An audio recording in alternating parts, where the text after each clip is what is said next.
Mga apo, mga anak, nandito ako sa trabaho. So, tapusin ko na yung libro ko.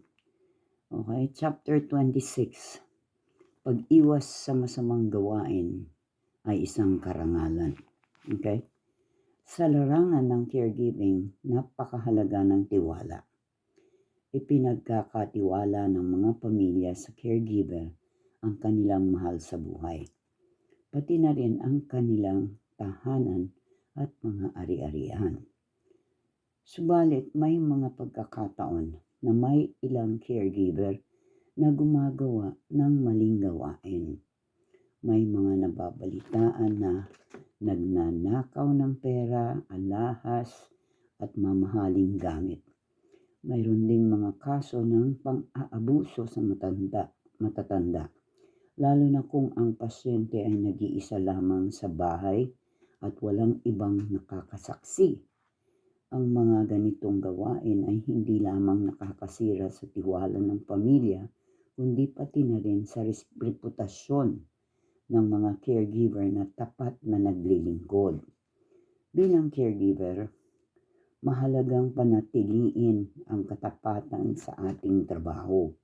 Ang pagiging tapat at maayos sa serbisyo ay isang karangalan. Mahalaga rin ang paggalang sa kapwa caregiver. Hindi dapat nagsisiraan o nagkakaroon ng inggitan. Sa halip, dapat ay maging team player at suportahan ang isa't isa para sa ikakabubuti ng pasyente. Ang mga primary caregiver ay may nakasanayang paraan ng pag-aalaga sa kanilang pasyente. Kaya ang mga reliever o kapalit na caregiver ay nararapat na sumunod sa routine na nakasanayan ng matanda upang hindi siya malito. Totoo naman yun, di ba? Honestly, yung pagiging caregiver, hindi lang yung pera eh. Kasi yung pagkatao mo, anong klase kang tao na mapagkakatiwalaan ka ba?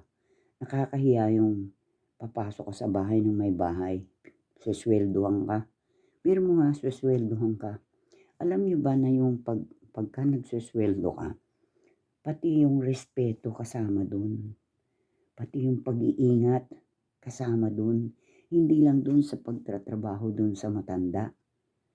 Yung iingatan natin yung kanilang mga ari-arian. Kahit yung magsasara tayo ng bahay, maglalak tayo sa gabi, protektahan din natin yun. Pati ikaw, nandun ka sa loob ng bahay. You know, maraming mga bahay, lalo na kung mayayaman, na niluloob ng mga magnanakaw.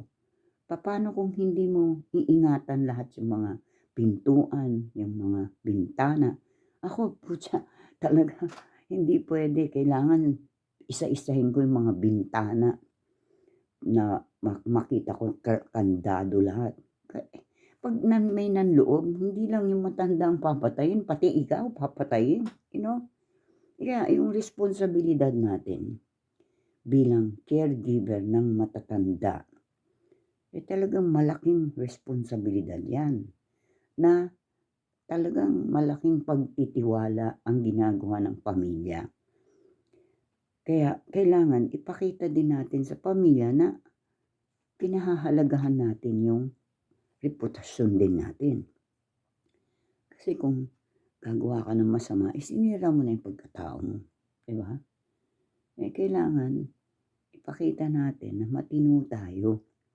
Sinesweldohan ka, tratratuhin ka ng maayos, magkakaroon ka ng kwarto, papakainin ka pa nga. Yung iba, ganun.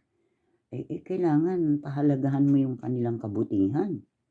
Kapalit nun, magandang serbisyo. Diba? Sa totoo lang, kahit na ikaw reliever, wag mo isipin porque reliever ka lang. Wala ka ng ganong obligasyon. Meron pa rin.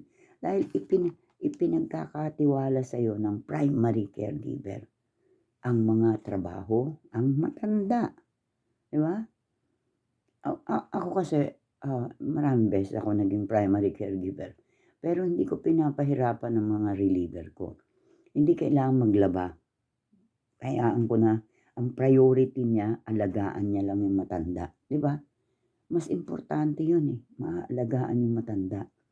Hindi naman kailangan maglaba, kung tutuusin. Ako kasi sa alaga ko dati, once a week lang talaga naglalaba.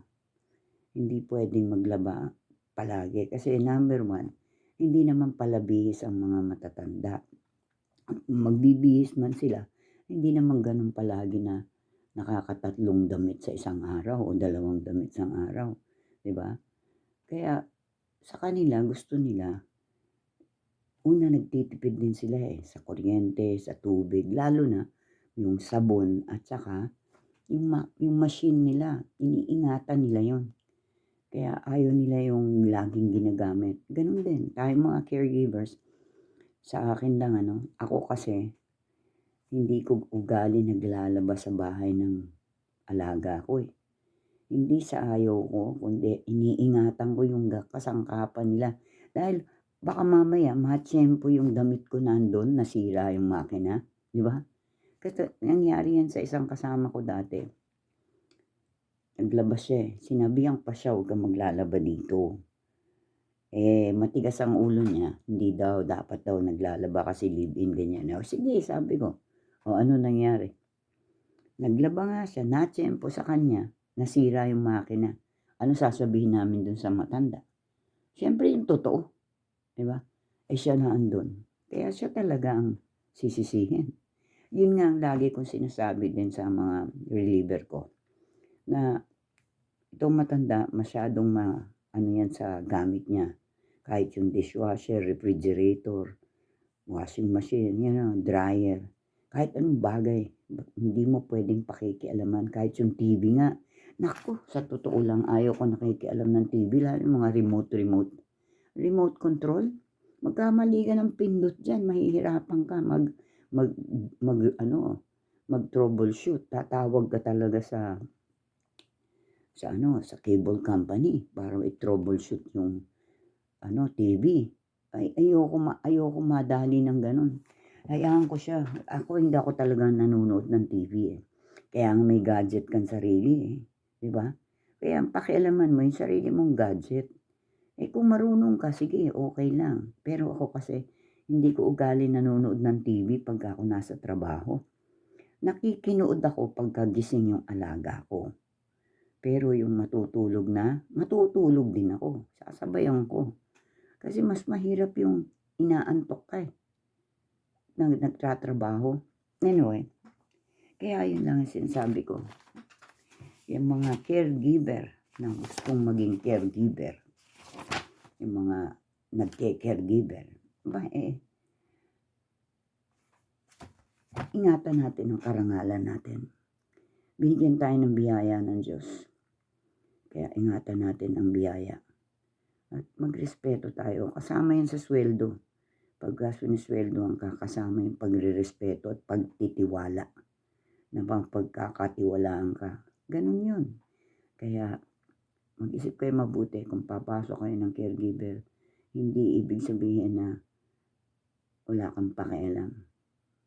Kailangan meron kang pakialam. Iingatan mo mabuti ang matanda, ang bahay nila, mga gamit nila. Lahat ng bagay. Respeto, pagtitiwala. Importante yan. Okay? Ito na yung last na chapter. So, ang susunod na libro ko na babasahin ko, yung OFW sa iba't ibang sulok ng daigdig. Yun naman ang susunod. Okay? Thank you so much. Maraming salamat. Bye now.